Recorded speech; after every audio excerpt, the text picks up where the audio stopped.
afternoon. Can you hear me? Yes, perfect. Okay, perfect. Thank you very much for having me here today. Yes, as a second time. It's really an honor. Yes, second time. Yeah, second Yes, time. now for all the world. Exactly. So maybe I just introduce myself quickly before I share my presentation. Mhm. But so my name is Joséphine Thury. As you said, I'm working at UEFA in the Social and Environmental Sustainability Division. I've joined the organization a bit more than 1 year ago, and since then, I've been focusing on projects related to health and well-being in football. And so that's why I'm here today to present our strategy on working football. So let me share my screen. Can you see the presentation? Yes, yes. Yes? Okay, perfect. So yes, today I'm going to present you a UEFA strategic approach on walking football. But before I do that, I'll first present you with our general football sustainability strategy, so you can better understand how it's linked together. So our football sustainability strategy is called Strength to Unity. It has been approved in 2021 by the Executive Committee, and it has as main mission to inspire, activate, and accelerate collective actions on social and environmental sustainability. All of this within the context of European football. So this strategy is composed of 11 policies. We have 7 policies which focus on human rights. And so that's to make sure that football is a community that welcomes everyone in a safe place with equal access. And then we have 4 policies which are focusing on the environment. So to make sure that the concept of sustainability is taken into account in the football activities. And so here at UEFA, we are working to turn these policies into concrete actions. And we are doing this in 5 areas. First, of course, we are doing it internally. We are trying to do it also in our events. We work with our 55 member associations on various projects regarding these policies. We also work in the football ecosystem, so that means more the club, the leagues, the players, and so on. And the last area is the partners and the society, which includes the sponsor, the fan, global institutions.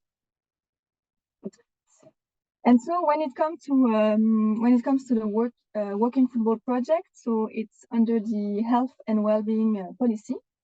And this policy has for aspirational ambition to mobilize the football community to promote better health, active lifestyles, and to widen the engagement of players, focusing particularly on older people. And so there are 3 specific topics that fall under this policy and that were identified by UEFA as priority. And one of them, the one who is of interest for us today, is the first one, is the implementation of programs targeting football for older people. And so concretely, what does it mean? So it means that we have 2 targets within this topic. The first one is to have a dedicated plan to involve older people in football in place by 2024. And the second one is to have 60% of our national associations that offer football activities for older people by 2027. By now, we have a bit more than 40% of national associations that already offer activities for older people, not necessarily only walking football, but also football memories, for example, but a lot of other initiatives that are very good. And so in order to achieve these 2 targets, we decided to develop a toolkit for the national associations and the clubs that will help facilitate the adoption and the expansion of walking football initiatives. And so what what will be in this toolkit. So for now, we decided to only focus on recreational walking football. So while we want to stay as flexible as possible, we want to provide guidance on, for example, how to recruit players, how to identify suitable venues, how to organize walking football sessions. So give a bit of information about all the aspects that that need to be thought about in order to put a program in place. There's going to be also a section on the benefits, of course, of walking football. We want to emphasize the importance of inclusivity, the importance of safety, and of course the social aspects, which is as important as the physical aspects when it comes to walking football. We also want to provide a lot of best practice examples from national associations and clubs, and we actually want to gather all this information in one document. And so with all of this information, we hopefully this will help us hopefully facilitate the implementation of walking football, increase the offer as well.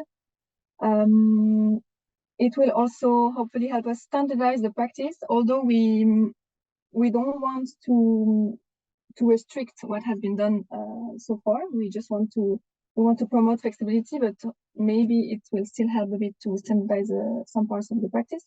And then, of course, we want to help ensure the safety of the player, which is very important. And so to help us in this task, we have created a working group in October 2022. In this working group, we have 7 countries from UEFA member associations who are represented. We have England, Faroe Islands, France, Gibraltar, Poland, Portugal, and Sweden. And actually, Marie-Louise, who gave a presentation a few minutes ago, is part of this group. And so we have selected these 7 particular countries because with this toolkit, we really want to help the national association increase the participation of older people playing walking football in their country. And so it was therefore important to have a diversity in first the size of the national association, also in the geographical location, and finally in the experience with walking football. So, for example, the FA or Portugal are really advanced, let's say, in walking football.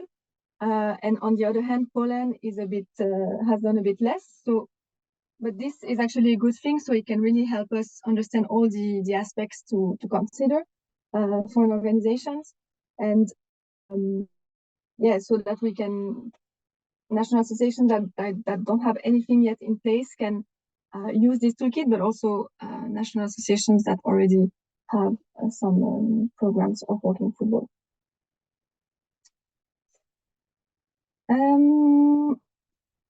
When it comes to the timeline, so in September, October 2022, we had a bit of we mapped a bit the offer across Europe. Then with the working group members, we had several working sessions during this year, actually 2023. And so now we are in the phase to compile all the information, develop the toolkit. I'm doing this task right now, and I hope that I will be able to share a first draft with the first working group members in the coming weeks, and then to have it ready by the end of the year, so that then we can also engage all other national associations early next year. And so, yeah, to conclude my presentation, so we really hope that by implementing this project, we can have an impact on the life of older people, that we can promote physical activity, but also the social connections which are essential in walking football. And so, yes, we hope to multiply the benefits across the communities and to have a great success and to still continue the growing of walking football. Thank you very much. Thank you, Joséphine. I have a question to you. It's about our previous communication. What do you think is the collaboration between the national federation and the national association, like we saw with the France? Because in the most part of Europe and the world, the organization who take care of walking football is a national association. It's not the federation of football. Do you understand? No, sorry, I didn't understand your question. Okay. In walking football, who take care of the game, we call like that, is national organization, not the federation. So for because now, we saw, yeah. Mm-hmm. So the toolkit we want now is like for a broader usage. So it can be for the national association. Sometimes it depends. Sometimes the program can be offered by the national association, sometimes by the club, sometimes by the federation. It doesn't really matter. It's just like a comprehensive toolkit for everyone that wants to put something in place. Sometimes it's even only a group of older people wanted to have a physical activity. And so this guide would be able to give some information on how to do, where to start, what is like essential in terms of safety, for example, of the players, but what if you want to go further and if you want to do it in a more organized way, what are the tools to be applied. Mm-hmm. So for you, everybody, every kind of teams have a place to play walking football. So for can now, be a formal group, can be association, a club, so on. Yes. So for now, yes, the toolkit is really to increase the participation and the play of walking football. So there is no difference, and also because we only focus now on recreational walking football, so we don't want to go into competitive walking football for now. So it's really a tool for everyone, let's say. Ok, thank you. Alguém quer fazer questões? We have. I have two questions. Go. Possible? Yeah. Pierre. Pierre from France. I don't know if you were there for my presentation, but I have a let's say a personal question. Is who is your contact in the French Football Federation working with you on this working group? If you have. Yes. Maybe Sébastien Pessoa. That's it. Yeah, exactly. First we had we worked with Marco Ferri. Marco Ferri, but he left the federation. So point of contact. Okay, great. I will talk to him. And second point is, I think you are based in Geneva. And yeah. So what about the walking football in Switzerland? And is there a national team? And how is it developed? So in the Swiss Football Federation, they are organizing football activities. It's growing, and I can see this everywhere. It's really growing, and every time we speak about walking football, no matter if it's inside the organization or outside, people are so interested, and we keep talking, and having a long discussion, and people are really looking forward to have tools. But yeah, in Switzerland is growing also. So yeah, it's a good bon augure. Ouais. Thank you. Merci. Joséphine, another question. We have always the same question. What about the rules? We have 10 different rules. Yeah, so the rules, it's really given me a lot of hard work actually, because as I said, in this toolkit, we don't want to restrict. We also don't want to go too much into competitive. So it's only recommendations. So now I'm trying to do comparative table, let's say a matrix with the rules from every different